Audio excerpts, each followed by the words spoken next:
l'Assemblea Nacional de Catalunya a Manresa va iniciar la campanya Un vot per la independència els dies 9 i 10 de novembre dins de l'entorn de la Fira Mediterrània. Bé, la campanya es diu Signa un vot per la independència i està organitzat per l'Assemblea Nacional Catalana, l'ANC. En el cas de Manresa, doncs, hem començat, la campanya va començar ahir, que va ser dissabte, aprofitant la Fira Mediterrània, i es basa en el dret de petició. El dret de petició és un dret reconegut internacionalment, inclús està reconegut a la pròpia Constitució i a l'Estatut de Catalunya, i consta de que qualsevol ciutadà es pot adreçar a les seves institucions per fer una petició concreta, la que vulgui, no? Que consideri que tingui un interès individual o col·lectiu, i en aquest cas es tracta que tots fem la mateixa petició, que és que el nostre govern exhaureixi totes les vies per poder fer la consulta sobre la independència, com a màxim el 31 de maig del 2014.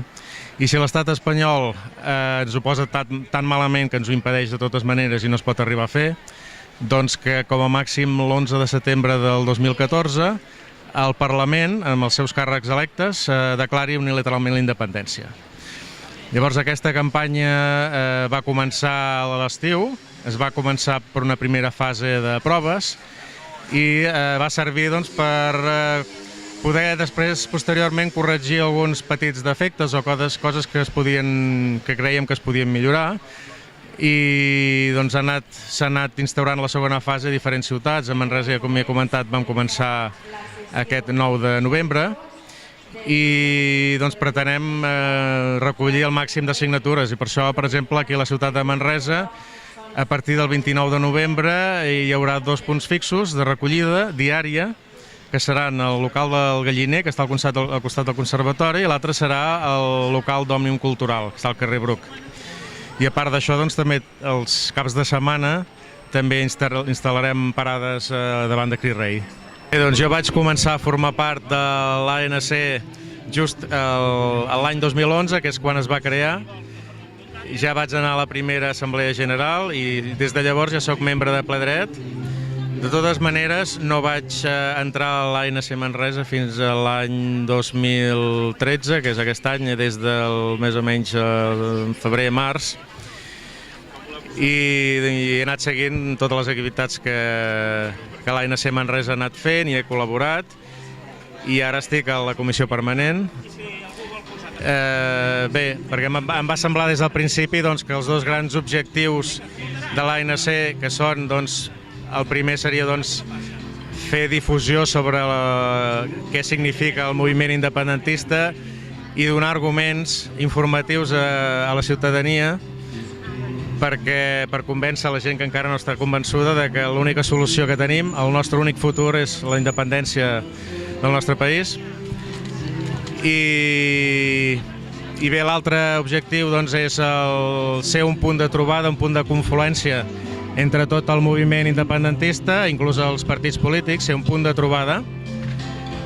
I el 2013, així parlant genèricament, hem treballat sobretot temes de difusió, com són parades informatives a la ciutat, sobretot al centre i també en alguns barris. I aquest moviment informatiu de difusió també l'hem centrat en algunes xerrades que hem organitzat amb alguns personatges rellevants del món de l'economia, de la política i d'altres sectors. I bé, tenim un pla d'actuació que se'ns va presentar fa un parell de setmanes, que requereix de molta feina. Un tema dels principals que ens donarà molt treball és aquest, el de Signa un vot per la independència. També estem treballant l'eix de la sobirania fiscal, perquè entenem que perquè la Catalunya, estat català, pugui fer els primers passos necessita d'un suport econòmic, necessita d'una bossa econòmica, i una de les vies, lògicament, és que nosaltres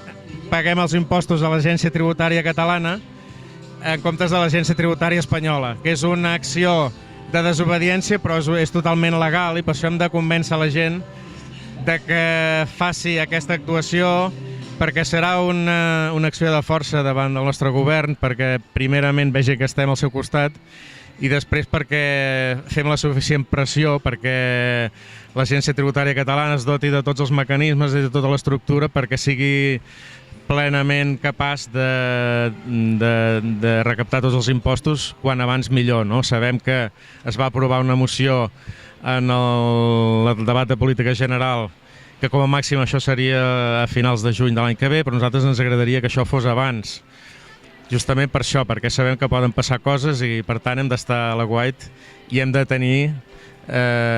present que aquesta és una via molt important, perquè en el seu moment segur que s'haurà de fer un tancament de caixes i necessitarem recursos econòmics per pagar les nòmines dels funcionaris i per pagar les factures, etc. No? I després, doncs, com ja he comentat, també seguim amb actes de difusió, intentem portar personatges coneguts per tibar la gent. Estem en contacte amb plataformes que actuen també en el mateix sentit. Per exemple, ara mateix puc comentar que ens hem reunit aquesta setmana amb la plataforma Súmate, que són de castellanoparlants, i vam trobar molt interessant perquè ells cobreixen un sector de la població que a nosaltres ens és una mica més difícil d'arribar. Ells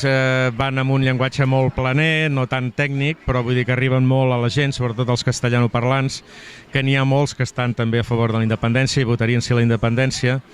Vull dir que no és incompatible una cosa amb l'altra, amb sentir-se espanyol o estar a favor de la Roja i realment estar a favor de que Catalunya sigui un país independent.